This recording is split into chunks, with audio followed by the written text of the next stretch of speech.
মাননীয় স্পিকার, ব্যাপারটি গুরুত্বপূর্ণ দেখে আমি একটু পড়ে শোনাচ্ছি। বিদ্যুৎ, জ্বালানি ও খনিজ সম্পদ মন্ত্রী মহোদয় অনুগ্রহ করে বলিবেন কি আমার নির্বাচনী এলাকা ঢাকা 19 সাভার আশুলিয়াতে জনগণের ভোগান্তি লাগবে নতুন গ্যাস সংযোগের কোনো পদক্ষেপ গ্রহণ করিবেন কিনা, হইলে তাহা কবে নাগাদ বাস্তবায়ন করা হইবে? মাননীয় স্পিকার, আপনাকে ধন্যবাদ। মাননীয় মন্ত্রী। মাননীয় স্পিকার, আবাসিক, বাণিজ্যিক, সিএনজি শ্রেণীতে নতুন গ্যাস সংযোগ প্রদানের কোনো বিষয়টি বর্তমানে স্থগিত রয়েছে। এটা বহুদিন যাবৎ এর স্থগিত আছে।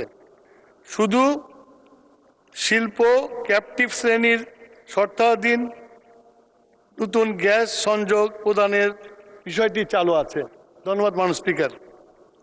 মাননীয় সদস্য দেওয়ান মোহাম্মদ সালাউদ্দিন একটি সম্পূরক প্রশ্ন করেন।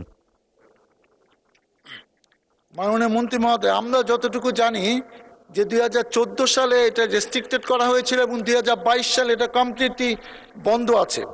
এবং এখন যে 12 কেজি সিলিন্ডার গ্যাস যেটা বাজারে চালু আছে এবং সাভার আশুলিয়া এলাকাতে যেগুলা বহুল ব্যবহৃত এবং বিক্রিত হচ্ছে, বেশ কিছু কোম্পানি বসুন্ধরা, ওমেরা, ইউনি, পেট্রোমাক্স, বেক্সিমকো সিটি, সেনা ফ্রেশ সরকার কর্তৃক নির্ধারিত এগুলা মূল্য হলো 12 কেজি 1341-1400 টাকার নিচে, কিন্তু এই প্রত্যেকটা বিক্রি হচ্ছে 2200-2600 টাকা করে।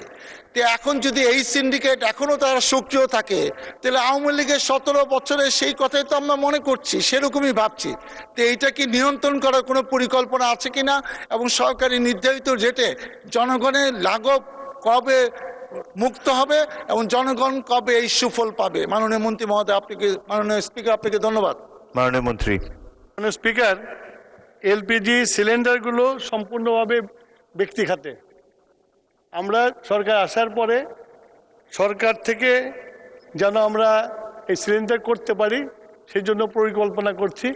আশা করি অতি দ্রুত এই পরিকল্পনা বাস্তবায়িত হলে সরকারের পক্ষ থেকেও আপনার এই সিলিন্ডার বিক্রি করা হবে।